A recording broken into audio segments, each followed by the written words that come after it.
Lamentations chapter 2. The Lord's wrath and Zion's ruin.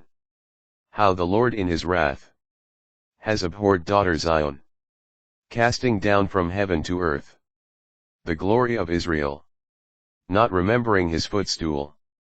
On the day of his wrath, the Lord has devoured without pity all of Jacob's dwellings.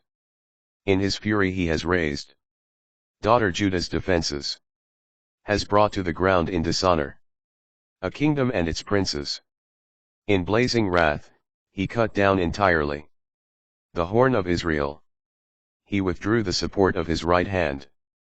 When the enemy approached, he burned against Jacob like a blazing fire that consumes everything in its path.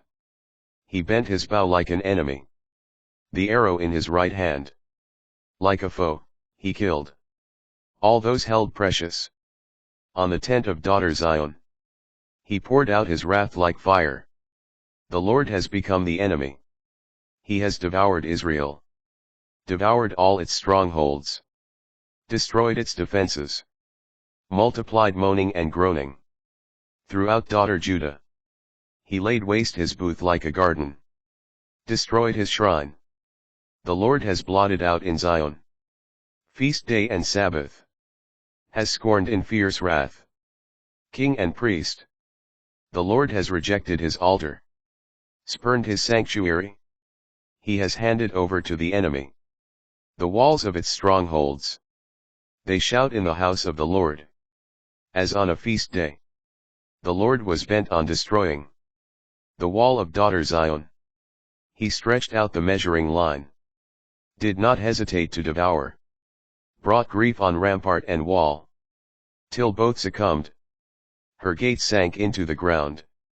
He smashed her bars to bits. Her king and her princes are among the nations. Instruction is wanting. Even her prophets do not obtain any vision from the Lord. The elders of daughter Zion sit silently on the ground. They cast dust on their heads, and dress in sackcloth. The young women of Jerusalem bow their heads to the ground. My eyes are spent with tears. My stomach churns. My bile is poured out on the ground, at the brokenness of the daughter of my people.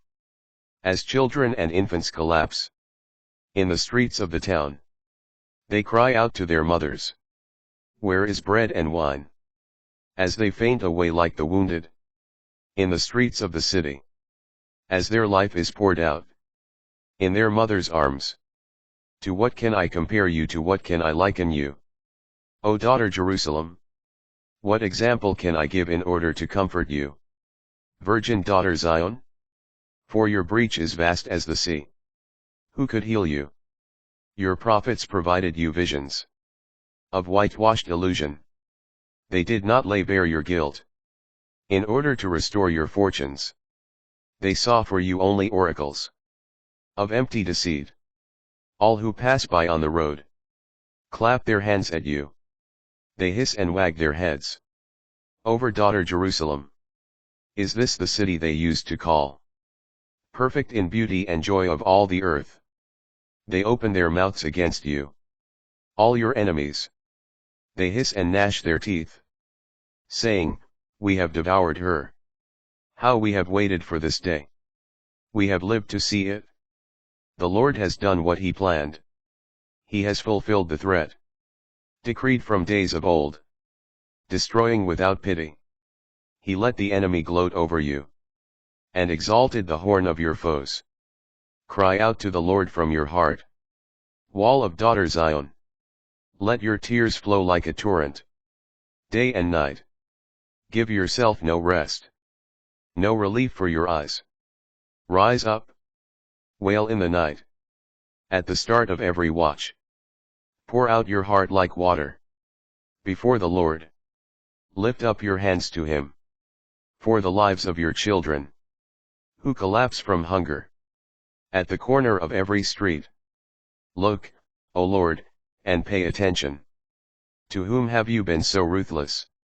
Must women eat their own offspring, the very children they have borne? Are priest and prophet to be slain in the sanctuary of the Lord? They lie on the ground in the streets. Young and old alike. Both my young women and young men are cut down by the sword. You killed them on the day of your wrath. Slaughtered without pity. You summoned as to a feast day. Terrors on every side. On the day of the Lord's wrath. None survived or escaped. Those I have borne and nurtured. My enemy has utterly destroyed.